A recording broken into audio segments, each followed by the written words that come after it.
Welcome to AITV News. In a surprise turn, United States President Donald Trump has handed Russian President Vladimir Putin a 50-day deadline to strike a peace deal in Ukraine. Fail, and Russia's economy, he warns, will face crippling secondary sanctions. Here's how the ultimatum is designed to work. After day 50, Washington would slap tariffs of up to 100% on any country that continues buying Russian exports, especially oil, walling Moscow off from global markets.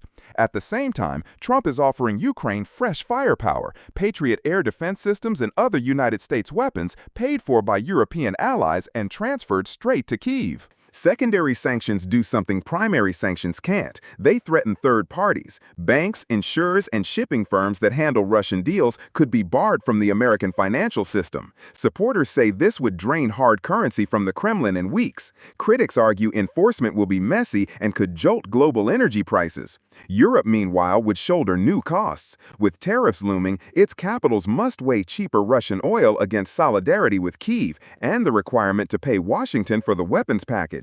That financial balancing act could decide how united the West remains once the clock hits zero. For a president who once said of Putin, "I believe he wants peace," the tone is a sharp pivot. Trump now claims the Russian leader fooled past presidents but didn't fool me, recalling phone calls after which, he says, yet another Ukrainian city was struck. Kyiv welcomes the promised weapons, yet the timeline has many there on edge. Ukrainian officials and military analysts fear the countdown is less a path to peace than a 50-day license for Moscow to intensify the war, grab more territory, and exhaust Ukrainian defenses before sanctions bite. Early signs point in that direction. Russian strikes were already climbing before the announcement. In the first 2 nights after it, Moscow launched a staggering 667 attack and decoy drones. On July 16th alone, another 400 drones and a ballistic missile hammered energy facilities, injuring at least 15 people.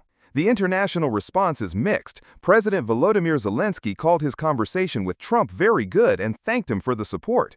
Some European leaders applaud the tougher United States line, yet EU Foreign Policy Chief Kaja Kallas cautioned that 50 days is a very long time when civilians are dying daily. Moscow, unsurprisingly, is defiant. The Kremlin says it is analyzing the threat but rejects ultimatums as unacceptable. Deputy Foreign Minister Sergei Ryabkov calls Russia's stance unshakable, and former President Dmitry Medvedev dismisses the move as a theatrical ultimatum, adding Russia didn't care. The message, if diplomacy fails, the war continues. So what happens next? Scenario 1, maximum pressure works, secondary sanctions scare off buyers, revenues plunge, and Putin, boxed in, sues for peace. Scenario 2, the pressure comes too late. Russia uses the 50 days to batter Ukraine, then digs in, betting that enforcing worldwide tariffs will prove politically and economically painful for Washington and its allies. Either way, the clock is ticking, not in negotiating rooms, but on the front lines.